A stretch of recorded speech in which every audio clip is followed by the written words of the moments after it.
everyone. Welcome to the inaugural, the first ever Beat the Buzzer sportsethos.com presentation. I am your host, Lyle Swithenbank. This is a, well, I suppose, debate show crossed with NBA talk. You've got all of our sports ethos experts across all of the different platforms. We're coming to you, well, I don't know. We're live and free, I guess, on YouTube. I am joined, my panelists for today, Mr. Brad Hardin, Mr. Will Harris, Mr. Corban Ford. Guys, how are we going? Welcome to Beat the Buzzer. I'm so excited, and thank you for all joining me. What are your thoughts on the NBA offseason? A bit of a doldrums at the moment. Pretty dull. I'm not gonna lie. It was the biggest pump fake since Melo in the Barclays Center on the sideline, man. It was man. But just a whole bunch of speculation. I mean, I know the guys will agree. A lot of what could have been, what could be. So I don't know if this is over yet, but hey, I mean, we're along for the ride. It's what we get paid to do. Too right. We're charging straight towards preseason. Hopefully it can't come soon enough. I know the NFL's starting to fire up now, and at least it gives us something to chew on until the NBA fires up. But very excited. So the way this is going to work is essentially we get a little timer. We'll beat the buzzer, I guess. We've got 3 topics today. We're going to run through them all. Everyone's going to have 2 minutes to talk about it, and whoever gets in first at the end, and I'll say the magic words, which is put your hand up, and they'll get a minute to then rebut anyone else's opinion, and they get the last word on this. And then we move on to the next and rinse and repeat. This is the first go at it. So there might be some teething issues. If not, well, that's just because of the magic of post-production. So we'll see how we go. But anyway, shall we kick it off? Are we excited, guys? Are we ready? Oh, we're ready. We're ready. We're ready. All right. Let's do it. So the first question that I wanted to present you, there was an article that came out the other day. Paul George was playing, I don't know, one of the Xbox games or whatever he plays, and was on Twitch streaming, chatting to his, watchers, followers, and they asked him what it's going to be like to play with John Wall, newly acquired in the offseason after that year off, rest and recovery for at the Houston Rockets. John Wall's impact. He says he's very excited. Paul George does. He says he's looking really good. What could be, this is the question to you all, what could be John Wall's impact this year? And I want to kick off with, does anyone want to volunteer to go first? Do we have anyone for the first 2 minutes? Or am I going to have to nominate? Corban. All right. I knew it. Here we are. Listen, I waited. I gave it a beat. I think honestly, you bring in the guard and John Wall, still pretty young considering 31, sat an entire year. So he's been fresh, been chomping the bit to get back in it. Going on 3 years removed from his injuries, sustained back in Washington. So yes, it's a different John Wall. It's not quite the John Wall, that kind of guy, blazing up and down, but it's still a very effective guard, a player who knows how to get teammates involved, leadership, stick mid-range jumper, kind of working it from 3. And I think that having that type of player with the Clippers especially is going to be key, because you don't necessarily need a traditional point guard when you have Paul George and Kawhi Leonard soaking up so much offensive usage. It's really play finishers and guys that ilk. But there are moments in a game, there are stretches in the game where you need a guard to get them into their sets. And I don't think it's been like the pressing need that maybe some general NBA fans have made about the Clippers in the past, like, oh, let's trade for Rajon Rondo because they need a traditional point guard, or whatever the case may be. But having a guard of John Wall's ilk, what he can do in transition, again, how he can set up guys, get easier buckets for PG and Kawhi, I think will be huge. And just fitting in with their system defensively as well, I think it's going to be really solid. So, yeah, you got a guy who's hungry. I think that's an intangible too. Again, almost 2 years without playing basketball, now on a contending team, really wanted to get some wins, didn't really have a whole lot of success in Washington, and you add this to this wonderful mix. So should be good. I think the impact is going to be effective, maybe not very huge, but solid. Yeah, I liked it. And well in time, only 20 seconds to go. Now, what does happen if you go too long is... I don't want to get docked points. Well, you could get docked points, but you also have to listen to the magical flute, which is about to go off in 10 seconds. So, I mean, you did well to I like your points. Who have we got going off next? Who would like to follow? Here's the magical flute going off in 1. I'll go ahead. I'm glad to see John Wall finally get another shot, because with the Rockets, it was kind of like they took him in and they were forced to have him. They didn't really want him. At times, he was the best player to play the position, but they just weren't playing him because they wanted to lose games on purpose. And John Wall was too good for them to play. So that was ridiculous in my opinion. But that's why the Rockets ended up with the 3rd pick in the draft. But, for the Clippers, I think it's going to be great to see. We all obviously are going to have to wait and see how he's going to look, because he is going to be a little rusty. He is going to have to work himself into playing with Paul George and Kawhi. This will be the first time he's going to be the 3rd option. He said he's looking forward to that because, now he's going to have to face the 3rd best defender. So he's like chomping at the bits, ready for it. And I think it's going to be great to see. Another thing for the Clippers, I think they have been a point guard away from being elite. They have Reggie Jackson. He's a good backup point guard, in my opinion. In the playoffs, he stepped it up and was looking like a starter. Like he could take over the role, but I still think he'll be better at the backup point guard. And with John Wall in there, if he is anything like his prime, which I doubt he'll be like his prime. He was averaging 20 and 10 in his prime, 10 assists, that is. But if he's, 15 and 7, 15 and 6, the Clippers are going to be a problem this year. I like it. And well under time as well. I mean, look, only just hitting 30 seconds, a minute and a half. I mean, you guys are just succinct. I love it. This is rehearsed. They must have done some prep for this. I love it. I completely agree with your points, guys, so far. Brad, your go. We've got 2 minutes on the clock. What do you reckon? I think John Wall's going to make a big impact on this team. Like Will said, they've always been 1 point guard away, and it's great that John Wall does not have to be the number 1 option or the number 2 option. He can be the 3rd option. So the pressure as far as for him to perform is not going to be as great as it was on those Wizards teams, and obviously it was non-existent in Houston because they just didn't utilize him. And you don't need him to be the explosive John Wall. You really don't. Like, you really just need for him to be the John Wall that was getting double-digit assists like he was getting in his prime. I mean, if I can just see nights where, and people might scoff at the numbers where he's doing kind of what like Kyle Lowry does, maybe getting 16 points, having 12, 13 assists, getting him in the right offensive sets. Having him out there is going to really help not have Kawhi Leonard push the ball, Paul George push the ball. So hopefully they can have more sets where you're getting Kawhi Leonard the ball right in the spots where he wants to in the mid-range game and let him do damage. You give Paul George more catch and shoot opportunities. You have Reggie Jackson off the bench. And the only question mark that I have as far as John Wall, because we don't need him to be the explosive John Wall that we were accustomed to seeing him offensively, it's just defensively, because the Clippers have developed a pretty good identity defensively.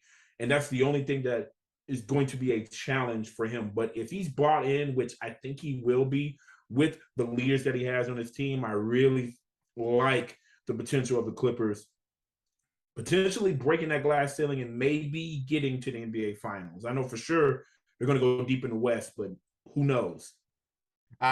Exactly, guys. I mean, loved all of those takes there. Now, that's big words that they can make the NBA Finals, but who knows? They could be stacked. And I mean, in a team that has Paul George, Kawhi Leonard, and John Wall, if they were in 2014, man, they're making the finals. But we'll see what happens. I think it's going to be exciting.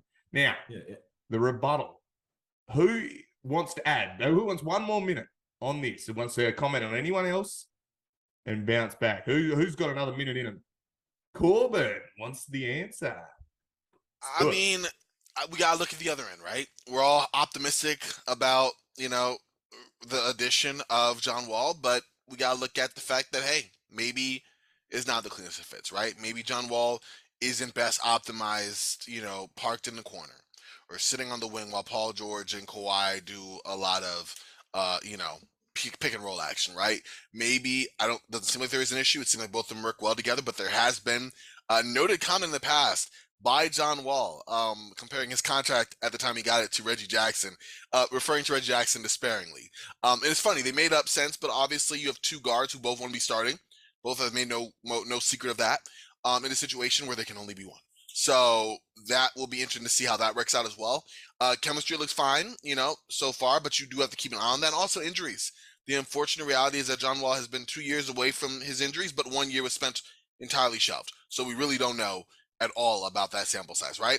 We've already seen Kawhi miss the entire year. Already seen Paul George battle injuries as well. Reggie Jackson, same thing. This Clippers team could be the team that makes the WNBA Finals, or not WNBA Finals, my fault. The NBA Finals in on paper or in 2K, because injuries never quite put them together. And if there is one to John Wall, knock on all wood, that could be a little bit of a step back for him as well. So you really want it to all work out. On paper, it looks like it could, but you do have to make sure, keep an eyes out for, a fit that may not make sense, regardless how fast and how badly folks want to work.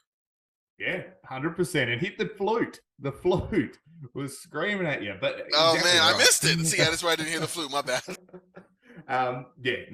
Exactly right.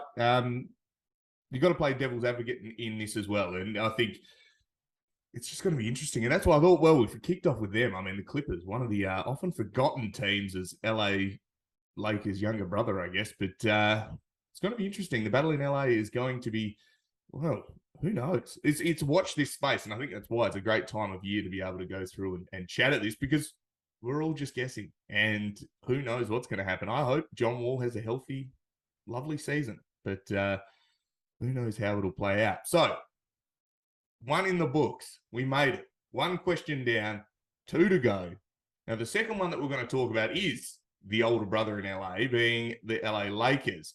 We had a report from Chris Haynes of Yahoo come out saying that Darvin Ham, newly appointed coach of the Lakers, wants to run the offense through Anthony Davis. LeBron James apparently has signed off on this, is happy with that happening. Can the Lakers rely on Anthony Davis to be that number 1 option? And, well, that's my question to you guys. What do you think? 2 minutes on the clock. Who wants to kick us off? Anthony Davis. Can he stay healthy? Well, I think Corban should go last, because he's going to cover the whole gambit. So, he's chomping at the bit. He is loving it. I'm going to jump in. All right, let's do it. In theory, I think it was a perfect idea for Anthony Davis to run the offense. He's, arguably the best player. LeBron is 37 right now, about to be 38. So he's going to kind of want to have someone take the load off from him going into the playoffs. LeBron is ready to win a championship, get to the playoffs, and then turn it on. He doesn't want to play 35 plus minutes a night in the regular season. So running things through Anthony Davis would be great. But as we know, as we mentioned with John Wall, Kawhi Leonard, injuries have hampered Anthony Davis's career. So putting too much of a load on him could be a negative thing, could be a strenuous thing for him. But I'm sure for Anthony Davis, he's going to want to prove everyone wrong, that he can stay healthy. Because, every time he gets a fingernail broken, the internet is ready. Twitter is ready to attack him.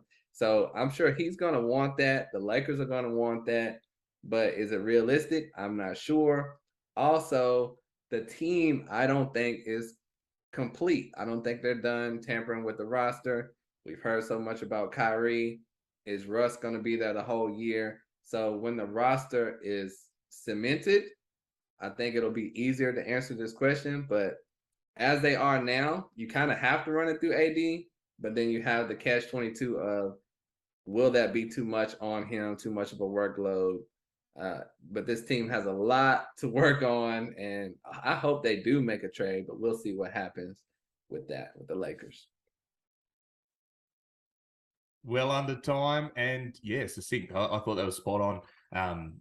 There is that the specter of injury over Anthony Davis, and I think that's going to be a watch this space. Who's up next? Have we got Brad or Corban? Who's taking? Yep, Brad. Let's do it.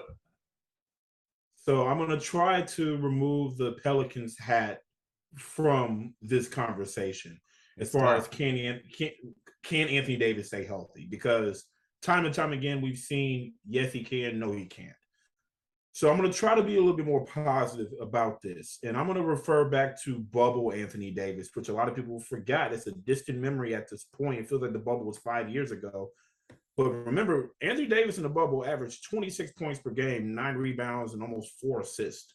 He was a monster and essentially was the guy that the officers ran through, and it really took pressure off LeBron to kind of facilitate and do things, the way LeBron wants to do, have someone that he can rely on to score, facilitate, and still get his own. Now, to Will's point, this team is not built for that yet. That team had shooters, some people who were on the three-point line. They had some capable defenders.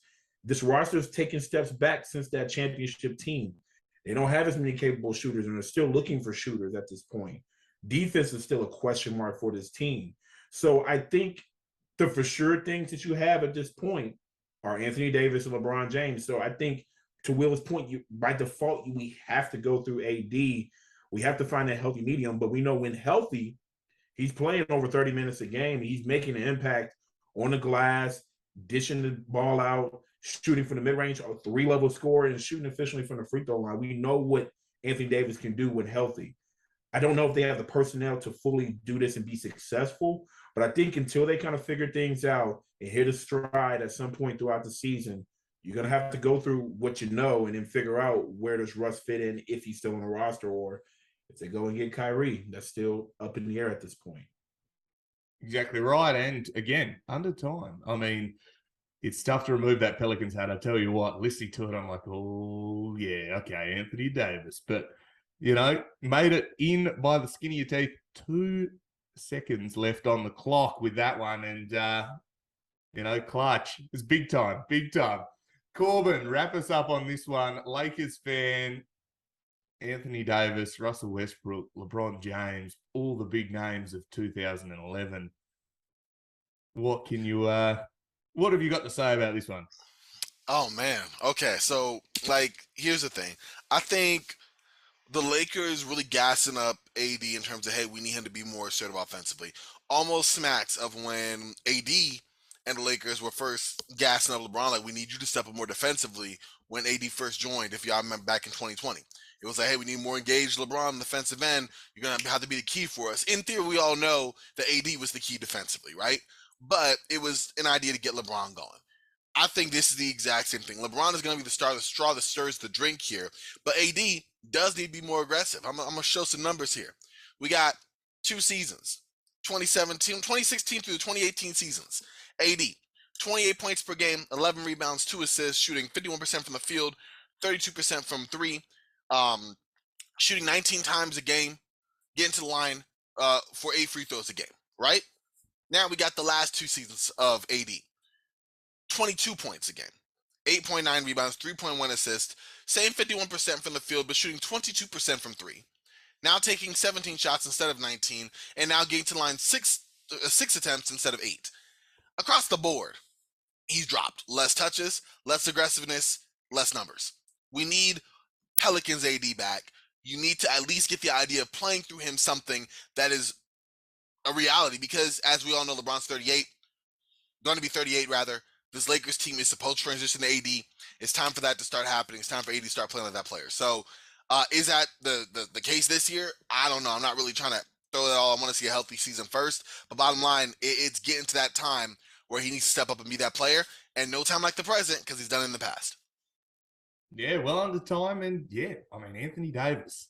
That was, I hope the best, but also, fandom overweighs everything. So it makes it really tough. But again, well laid out, well thought out responses from all 3 guys.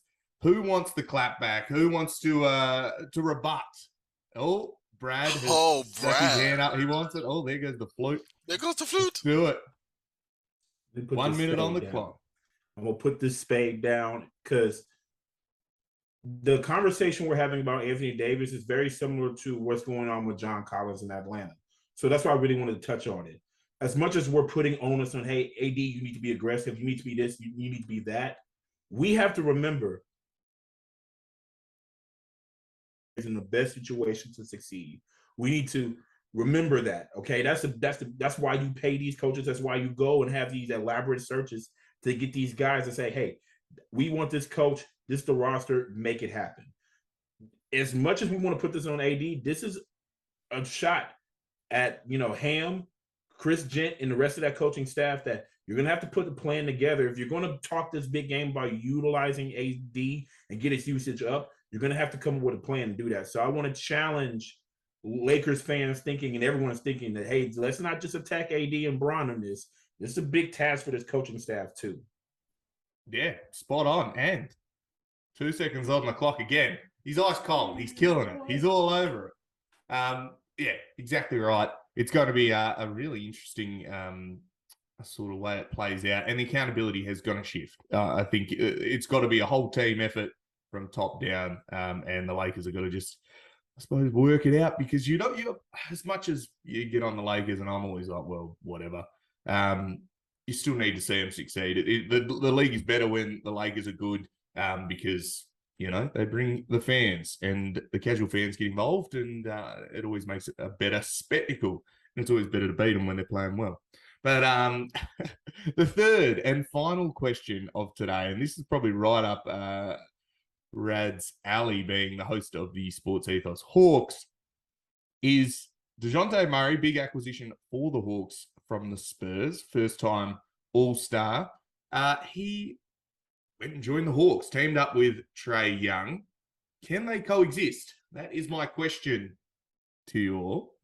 Who would like to kick us off? Well, we can let Brad go last on this one too. I love Will calling it, man. We'll know. No, you gotta go first. We gotta keep it tradition. We gotta keep you first. Well, I'll start with the Hawks. Dejounte Murray and Trae Young. There was a lot of talk before the trade. Should they do it? Will they be too small? Now it's done. We're gonna have to see if Dejounte can play the full-time, two guard. I'm sure they'll split duties at times, though. Dejounte is 6'4". Trae Young is 6'1". So it's not the smallest backcourt, but it's not probably even average right now either. So defensively, it's going to be something you're going to have to worry about. But the offense should be ridiculous.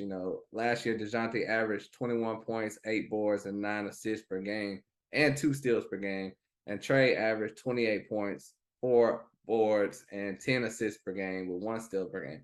So combined, they averaged 19 assists per game. That's going to drop, I would think. The points, they probably could stay the same for Dejounte, 21. Trae could be around 28. But some of that production is going to drop off for those guys. But it's going to make the team better. This is one of the teams I can't wait to see how it's going to work, because it's going to be incredible, or it's going to be like, it's not enough balls for these guys to play with. But, the team is in good condition. Good, you don't have to worry about the small forward, DeAndre Hunter, taking shots. So it's going to be plenty of shots for them. Clint Capella's not looking for shots, but it's just a matter of defense. And if those two guys can get used to sharing the ball with someone, it's 2 point guards. I mean, that's rare that you're seeing 2 elite point guards on one team. It's going to be dynamic. It's going to be fun. And I can't wait to see it. Wow, I feel like I'm in a hole. I almost feel the exact opposite. I don't. Yeah, I'm sorry. I think that everything Will said about the roster is right in terms of not needing shots. But here's the thing: Dejounte Murray really ascended this year, right? For a San Antonio team that comfortably, wasn't making the playoffs, right? It was an all-star injury replacement, but still high level. Really was the focal point of that team, right? There was a hard ceiling on that, but still, just 25, great. With that being said, he needs to be on the ball because he's not really a very good shooter outside of that. That's the reason why he's there. Trae Young, there's encouragement because he can play off ball, right? But you say it's 2 balls, and there is, but one player can't fully be optimized because he needs to be on ball to be most effective on the offensive end. On the defensive end, I also have concerns. I know that's hot for Dejounte because Dejounte makes his living defensive. That's how he really built his reputation as a guard. But looking at him on the defensive side, fine. He's going to cover for one of Trae Young's guard responsibilities. That's great. With as his length and frame, we know that he's not really going to be guarding the threes, right? There's probably I'd say less than 5 threes you look at, or like the space threes that aren't really going to, go physical, that you think that, he can credibly guard. But outside of that, a lot of strain is going to go DeAndre Hunter, because he's the one guy that is the forward, or whatever you think about AJ Griffin on the defensive end, is going to be able to do that. So I feel like DeJounte is a really nice player, but really shoehorned in a fit in Atlanta that could go really well if he's a terror in transition, helps well alongside Trae Young, and fills in the gaps when he's on the bench running the offense.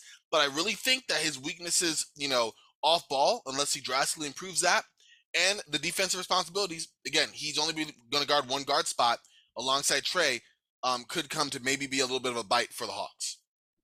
Ooh, just in time with the 10 seconds. Nice to get a bit of spice between the two conflicting takes on this. And yeah, again, it's going to be very, very interesting to see how this plays out. Okay, and to finish off this question number 3, Mr. Brad Hardin, what do you got for us? Well, I hear we're both, the counterparts are talking. There is some cautious optimism of can this work? We talk about the size of Murray, but a lot of people don't forget he's 6'4" with a 6'10" wingspan. So he has the length, and he's used to guarding bigger opponents. So as far as having someone who can defend at the point of attack at the perimeter, which the Hawks have desperately needed, that's one way he fits.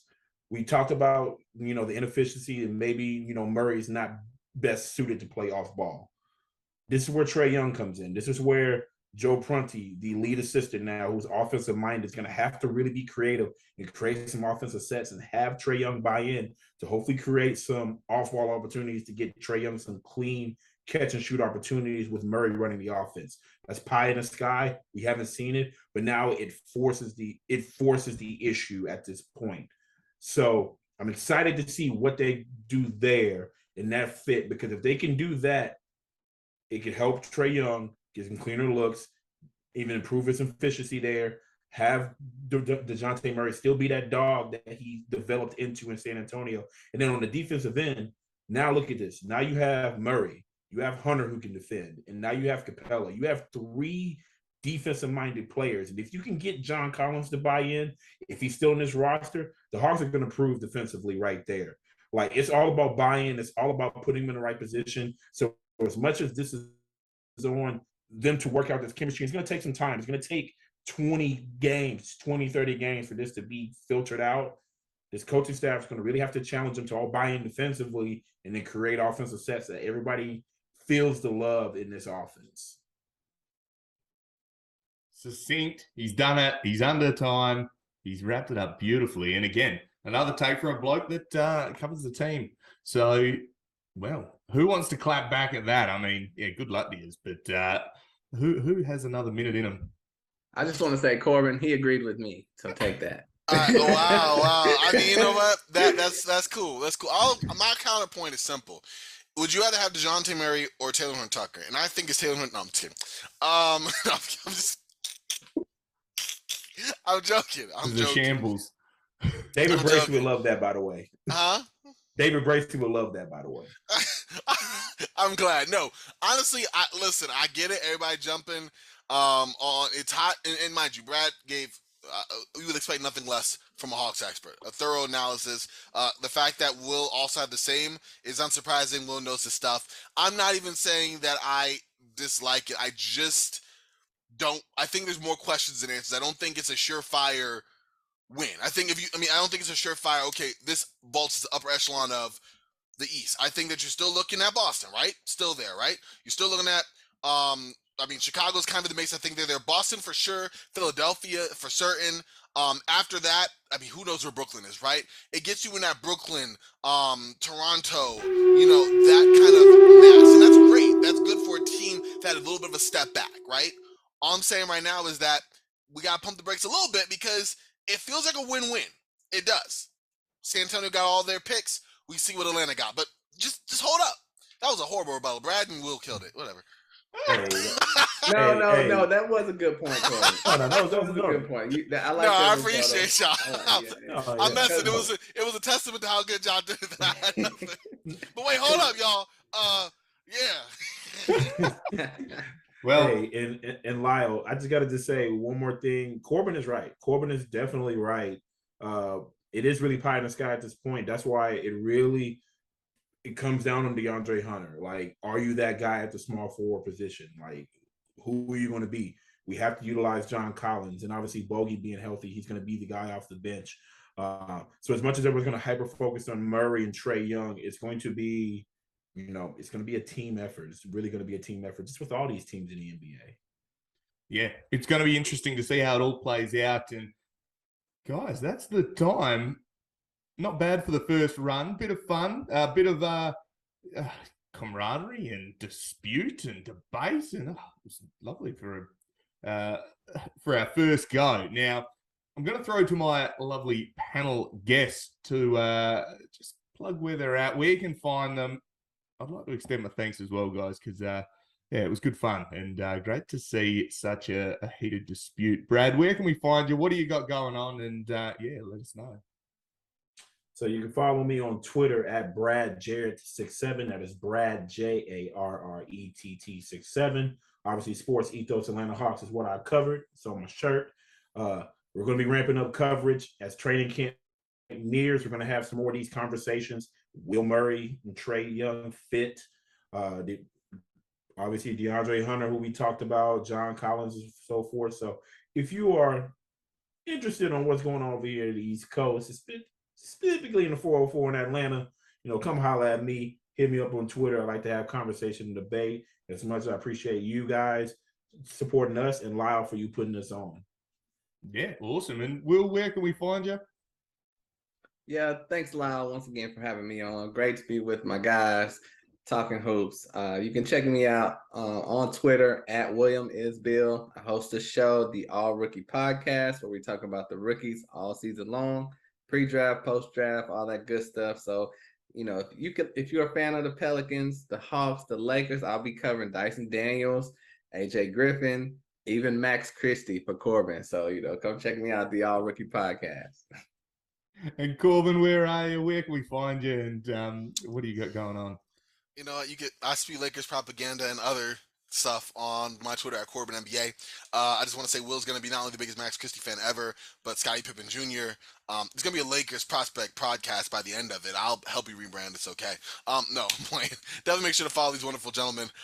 Listen, it was a pleasure, Lyle. Thank you for putting this together. My bros, Brad and Will, this is awesome to collaborate and do. I'm looking forward to more of these, more excitement as the season starts. And yeah, just stay on there. A lot of different projects I'm always in and out of. So the best way to keep me there on Twitter again, at Corban NBA. Appreciate y'all.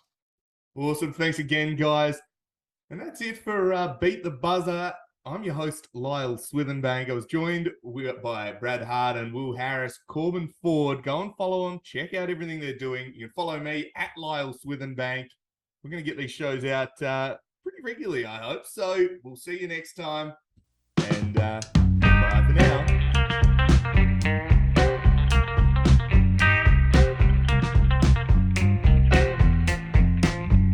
Thanks so much for tuning into the first episode of Beat the Buzzer.